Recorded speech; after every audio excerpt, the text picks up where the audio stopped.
ఒక పక్క 4% ముస్లింల రిజర్వేషన్లను రద్దు చేస్తామని శపథం చేసిన బీజేపీ పార్టీతో ఈ చంద్రబాబు జత కడతాడు.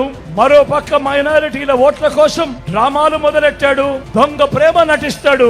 600 100 4% రిజర్వేషన్లు ఉండి తీరాల్సిందే. ఇది మీ జగన్ మాట, ఇది వైఎస్ఆర్ బిడ్డ మాట.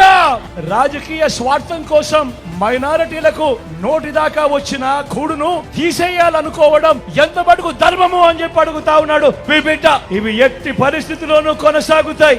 4% రిజర్వేషన్ల విషయంలో కానివ్వండి, ఎన్ఆర్సీ విషయంలో కానివ్వండి, సిఏఏ విషయంలో కానివ్వండి, ఇంకా ఏ అంశంలో అయినా మైనారిటీల మనోభావాలకు, వారి ఇజ్జత్ और ఇమాన్ కు అండగా నిలబడుతూ మద్దతుగా ఎల్లప్పుడూ ఉంటామని చెప్పి సందర్భంగా తెలియజేస్తా ఉన్నా.